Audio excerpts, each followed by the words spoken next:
আক্তার, ডাকসুর সাবেক ভিপি নুরুল হক নূর, গণ অধিকার পরিষদের সভাপতি আর স্ত্রী বলছি।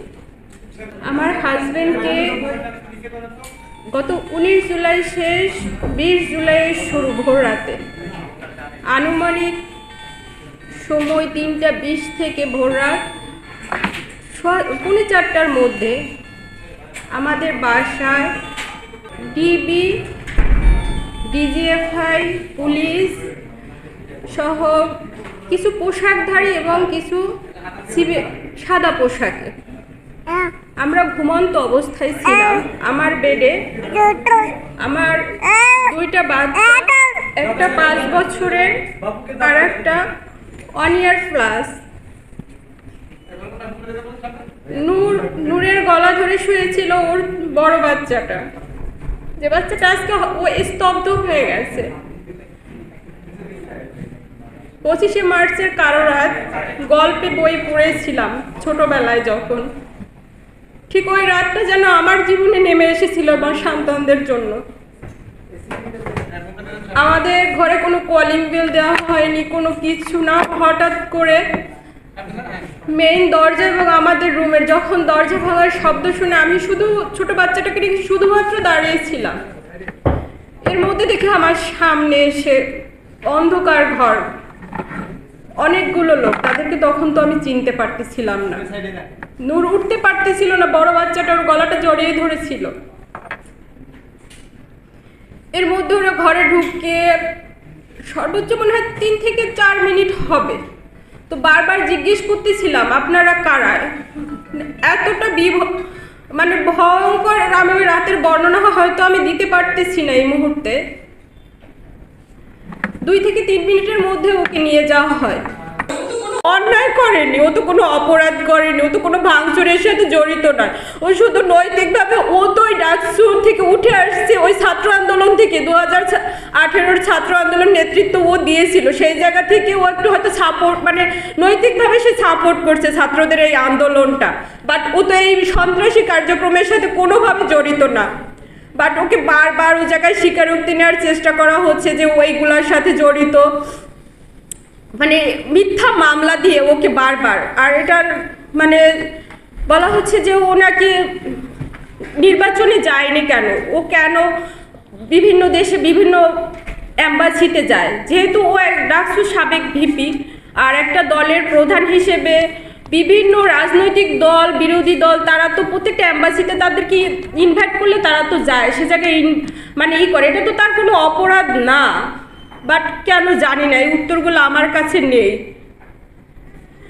তো আপনাদের মাধ্যমে শুধু এতটুকুই আমি বলতে চাই, আমার স্বামীর উপরে যেন এই নির্যাতনগুলো বন্ধ করা হয়। ও তো কোনো অপরাধ মানে, আর আমার সন্তানদের আমার মানে লাইফের এই সময়গুলো যেন কেড়ে নেওয়া না হয়। ওকে যেন মানে আমার সন্তানরা, বিশেষ করে আমার বড় বাচ্চাটা যখন স্কুলে যায়, হয়তো স্কুলে ও জায়গায় ওর ওই যে এর আগে কয়েকটা ঘটনা ওর লাইফে ঘটে গেছে। আর 5টা সাধারণ বাচ্চা যেভাবে বড় হয়, ওদেরও তো অধিকার আছে সেই সাধারণভাবে বড় হওয়ার, কিন্তু সেটা তো একটা বাচ্চার বা একটা মানুষের লাইফ থেকে কেড়ে নেওয়ার অধিকার তো কারণ নাই। তাহলে কি এই দেশে জন্মগ্রহণ করাটাই কি আমাদের পাপ হয়ে গেছে? জানি না।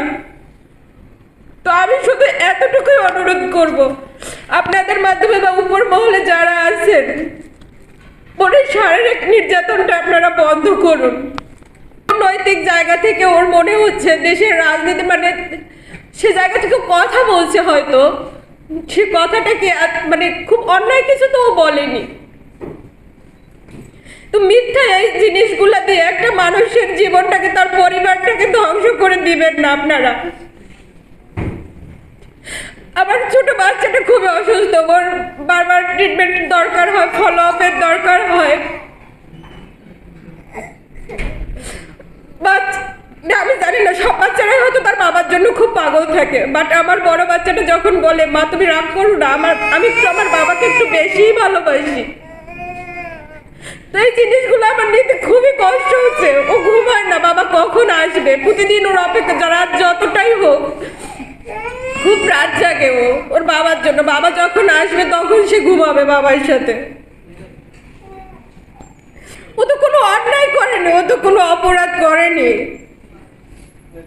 এতটুকুই শুধু বলা, ওর শারীরিকভাবে যে নির্যাতন করা হচ্ছে ওর যেন চিকিৎসার ব্যবস্থাটুকু করা হয়, ওকে যেন একটু চিকিৎসা সেবাটা দেওয়া হয়।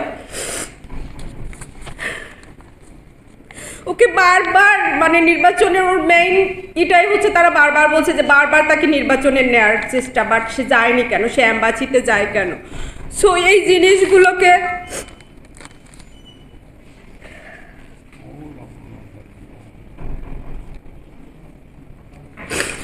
আপনাদের মাধ্যমে বারবার আমি উপরে যারা আছেন তাদেরকে বা যারা সাধারণ তাদেরকে শুধু আমি এতটুকুই অনুরোধ করার জন্য এই জায়গায় আমার আসা, আর আমার কোনো কিছুই মানে বলার নেই। শুধু ওর উপরে নির্যাতনটা বন্ধ করা হোক, ওকে আমাদের কাছে ফেরত দেওয়া হোক, আমার সন্তান আমাদের জীবন থেকে এই সময়গুলো কেড়ে না নেওয়া হোক, আমার সন্তানদের স্বাভাবিক লাইফটা যেন আর 5টা বাচ্চার মতো যেন ওরা বড় হতে পারে, ওদের যেন এই মানসিক ট্রমার মধ্যে দিয়ে ওকে আর যেন না যেতে হয়,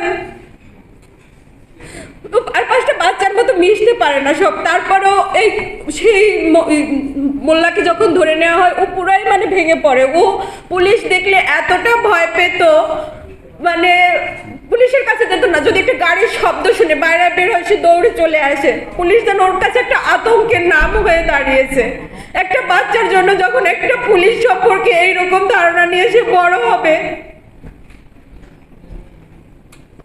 ওর স্কুলের টিচাররাও বলে ওরা 5টা বাচ্চার মধ্যে সবার সাথে মিশতে পারে, ওর ভিতরে যে একটা আতঙ্ক ঢুকে গেছে সেটা ও মানে সে জায়গায় তোকে আমি সাইকোলজিক্যাল কাউন্সিলিংও করানোর জন্য আমি ওকে ডক্টর দেখাচ্ছিলাম, তারপরে অনেকটা ইমপ্রুভ হচ্ছিল।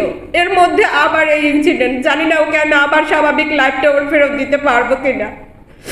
তো আপনাদের মাধ্যমে আমি শুধু বারবার অনুরোধ করতেছি আমার হাজবেন্ডের উপরে এই নির্যাতনটা যেন বন্ধ করা হয়, এই নির্যাতনটা শুধু বন্ধ করেন, ওকে আমাদের কাছে আমাদের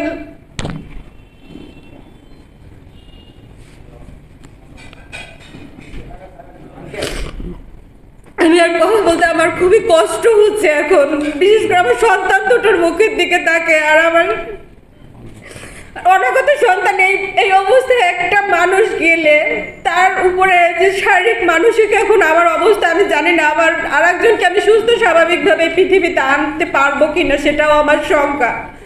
আমার নিজের মানে ডায়াবেটিক্স, হাই লেভেলের ডায়াবেটিক্স, ইনসুলিন নিতে হয়। তো এই দৌড়ি মানে ওকে এখন একটা মানে কোটপাড়ায় যাওয়া বা জেলখানায় যাওয়া একটু খোঁজ নেওয়ার মতো একটা মানুষও আমাদের এখন নেই। ছোট ভাইটা ছিল, ওকেও ধরে নিয়ে যাওয়া হয়েছে যেহেতু। তো আপনাদের মাধ্যমে আমার শুধুই অনুরোধ যেন একটু মানে করা হয়, যেন উপর মহল যারা আছেন ওর উপরে নির্যাতনটা যেন আপনারা আর না করেন, ওর চিকিৎসার ব্যবস্থাটুকু করে দিয়েন।